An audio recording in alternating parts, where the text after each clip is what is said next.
Parten el tiempo como ustedes quieran. Tiene la palabra en primer lugar el señor Errejón.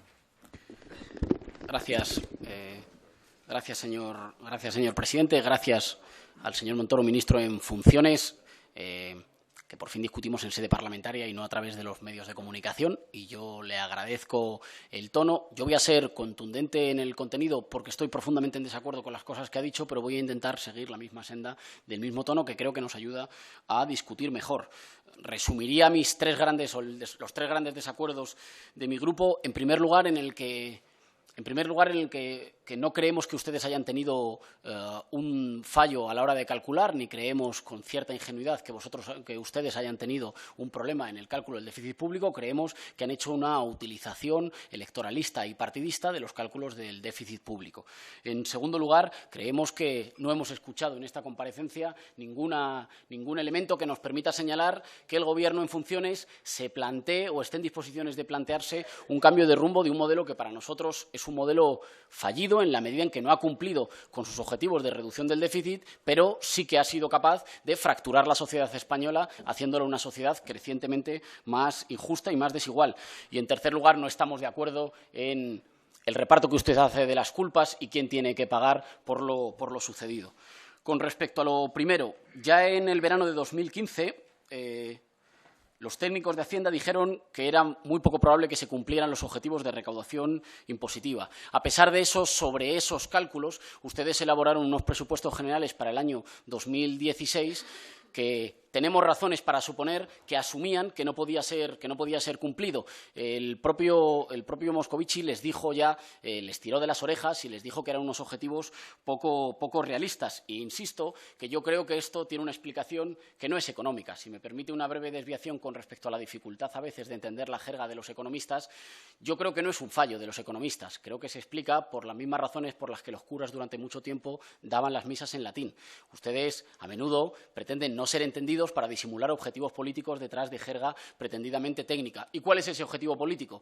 El objetivo político es el que lleva a concentrar los recortes más duros del año 2011 al año 2013, relajar ligeramente en el 2014 y esconder las tijeras en 2015 para llegar a las elecciones habiendo dulcificado una política extraordinariamente dura e extraordinariamente injusta que recargaba los costes del ajuste sobre la mayoría social que no había provocado la crisis. Lo que pasa es que la situación actual dificulta ese proceso de escabullirse de la rendición de cuentas ante la soberanía popular, porque de facto hacer unos presupuestos generales del Estado que ahora necesitan una enmienda, un añadido o un anexo, supone hacer unos presupuestos generales del Estado para la campaña y ahora reelaborar los presupuestos generales del Estado, o le querría preguntar si usted considera que es reelaborarlos, con los criterios que ustedes verdaderamente tenían en la cabeza pero que escondieron en vistas de las urnas. Y cuando hablamos de esa desviación del déficit y hablamos de ese punto en déficit de esos 10.000 millones y, por tanto, ahora sí, o ahora también, mejor dicho, de esa herencia que se le deja al siguiente Gobierno, nos preocupamos por el déficit general, pero le tomamos la palabra al presidente de la AIREF cuando ayer dijo aquí que a medio plazo lo que más le preocupaba no era la desviación de las comunidades autónomas, sino que la mayor desviación en términos porcentuales era la desviación de la seguridad social. Nosotros se ha creado o teníamos como dato en 2015 la incorporación de 527.335 personas al mercado laboral, es decir, un incremento de 3,15% y, sin embargo, un incremento de la recaudación del 1,33%, 2 puntos de diferencia. Bueno, creemos que este misterio se resuelve fácilmente. ¿Por qué se incorpora mucha gente al mercado laboral y, sin embargo, no llenamos porcentualmente de la misma manera las arcas de la seguridad social? Porque se ha apostado por un modelo político de relaciones laborales que ha permitido que se devalúen los salarios, que ha hecho que los salarios hoy pesen menos. Hay más gente trabajando y, sin embargo, los salarios tienen menos poder de compra. O hay la misma gente trabajando prácticamente que en el 2011 y, sin embargo, las arcas se llenan menos. Esto no ha sido un resultado casual de la naturaleza ni es una ley de la gravedad. Esto ha tenido que ver con una apuesta en la anterior reforma laboral del Partido Socialista y en la posterior reforma laboral del Partido Popular por devaluar las condiciones de empleo y las condiciones de trabajo, que han hecho que la mayor parte de la gente o que han hecho que empiece a aflorar un problema que antes era menos conocido en España, que es el de los trabajadores pobres, que tengamos en torno a un 14% de españoles que trabajan y, a pesar de tener un empleo, no salen de la pobreza. Entiendo que este es el problema fundamental y que este es un problema fundamental que no atañe solo a la cuestión fiscal, sino que atañe a un cambio de modelo laboral pero que para nosotros sí se relaciona con la cuestión del déficit. Nosotros no creemos que los resultados del crecimiento en España tengan que ver con la reducción del déficit. Creemos al revés. Se ha mencionado la política de expansión cuantitativa del Banco Central Europeo,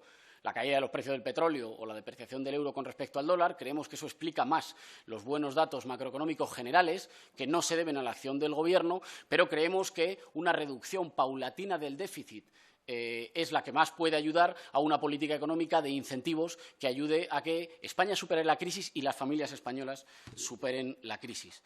Con respecto a lo que mencionábamos como la trampa del déficit, ya digo que creemos que ustedes, o que tenemos motivos sobrados para creer que ustedes sabían que esos objetivos no se podían cumplir, y no por el terremoto de Lorca ni por las vacunas de la hepatitis, sino que creemos que ustedes eran conscientes de estar escondiendo más de 10.000 millones de euros debajo de la alfombra. ¿Y por qué lo hacían? Pues yo apunto 3 hipótesis que seguramente usted me negará.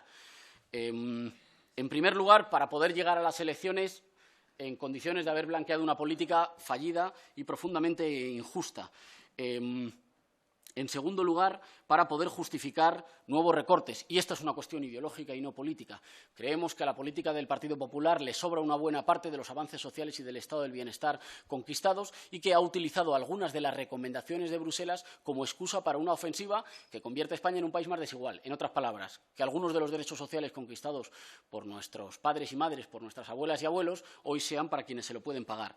Y, en tercer lugar, también por un fin ideológico, que es el de la recentralización, que es encubrir como unos motivos técnicos la voluntad de hacer cargar sobre las comunidades autónomas, que representando solo el 30% del déficit general, representan el 36% del gasto social o del gasto en servicios públicos, digamos, de protección social, hacer caer sobre esas comunidades autónomas una responsabilidad que nosotros creemos que no tiene.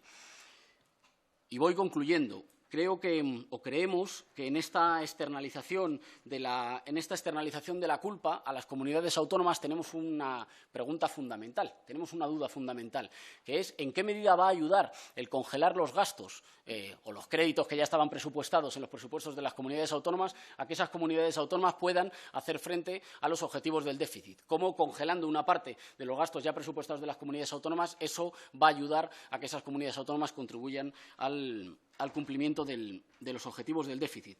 Y, en segundo lugar, querría que nos explicara... Le deja solamente ya 3 minutos a su compañero. Lo digo porque... Eso era lo pensado, lo que pasa es que me quedan... Si lo tiene todo calculado, estupendo. Eso era lo pensado, en términos alícuotas, un reparto alícuota.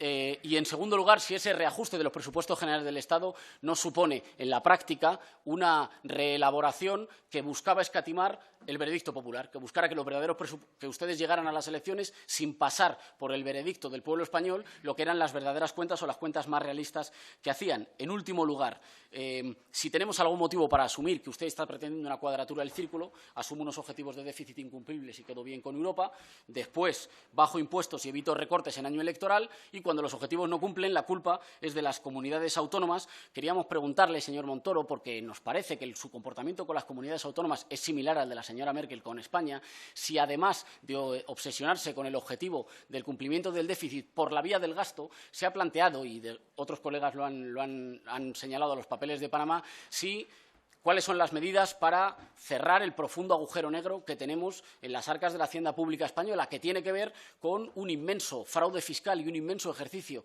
también a través de las deducciones y de las exenciones, y por tanto la diferencia entre los tipos nominales y los tipos reales, que hace que una buena parte de las grandes fortunas en España no paguen impuestos y, por tanto, no contribuyan a las arcas públicas. Si, además de ser tan duro con las comunidades autónomas, con los servicios públicos y con los ciudadanos, ¿qué medidas se han planteado para empezar a ser duros de verdad con los grandes defraudadores que son los que no contribuyen a las arcas públicas? Muchas gracias.